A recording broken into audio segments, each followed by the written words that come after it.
Salah satu tantangan utama yang dihadapi dalam pengelolaan rumah susun atau apartemen di Indonesia adalah masalah pendanaan untuk perawatan gedung yang sangat tinggi, sebagaimana diungkapkan oleh pengurus Perhimpunan Pemilik dan Penghuni Rumah Susun, PPPSRS. Biaya tinggal di apartemen lebih mahal dibandingkan rumah tapak karena adanya jaminan keamanan, kenyamanan, dan fasilitas yang dikelola secara profesional oleh badan pengelola. Ketua Umum Dewan Pengurus Pusat, DPP, Persatuan Perhimpunan Penghuni Rumah Susun Indonesia, P3RSI, Ajit Lohata, menjelaskan bahwa badan pengelola bertanggung jawab atas seluruh fasilitas di lingkungan apartemen, termasuk jalan, taman, pengangkutan sampah, serta fasilitas vital seperti lift dan saluran air. IPL itu ibarat dana, urunan, dari para pemilik, penghuni apartemen untuk membiayai pengelolaan dan perawatan gedung tersebut.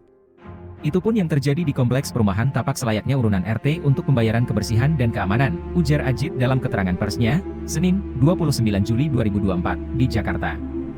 Biaya untuk perawatan dan pemeliharaan apartemen berasal dari iuran pengelolaan lingkungan, IPL, yang dibayar oleh pemilik atau penghuni apartemen berdasarkan luas unit masing-masing.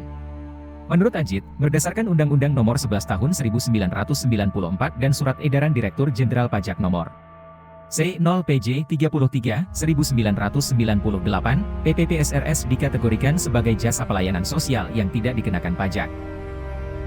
Pengelolaan rumah susun yang dilakukan oleh perhimpunan penghuni atau badan pengelola yang dibentuk oleh perhimpunan penghuni yang merupakan unit di bawah perhimpunan penghuni sebagaimana pada butir 2E, pada dasarnya adalah kegiatan yang dilakukan oleh perhimpunan penghuni. Oleh karena kegiatan perhimpunan penghuni diserasikan dengan kegiatan RT/RW yang bergerak di bidang kemasyarakatan, maka atas jasa pengelolaan tersebut termasuk dalam pengertian jasa di bidang pelayanan sosial yang tidak terutang PPN. Namun, dengan adanya Undang-Undang Harmonisasi Peraturan Perpajakan, HPP, Nomor 7 Tahun 2021, jasa pelayanan sosial tidak lagi dikecualikan dari objek pajak, sehingga IPL bisa dikenai PPN sebesar 11%. Perubahan ini menimbulkan kebingungan karena regulasi baru tidak secara tegas menyebutkan bahwa organisasi nirlaba seperti PPPSRS harus dikenai pajak.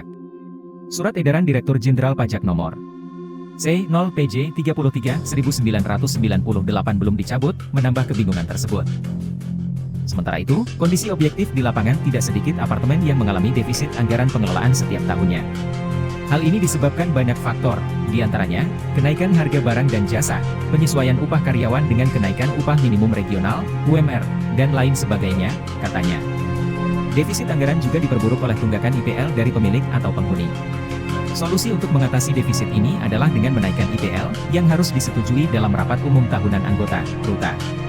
Namun, keputusan ini sering mendapatkan penolakan dari pemilik dan penghuni yang merasa keberatan, terutama jika ditambah beban PPN 11%, yang dapat memicu kerusuhan dan protes. DPP P3RSI merencanakan talk show pada 30 Juli 2024 di Hotel Bidakara, Jakarta, untuk membahas isu ini dan memberikan masukan kepada pemerintah dan DPR mengenai kondisi pendanaan pengelolaan rumah susun di Indonesia.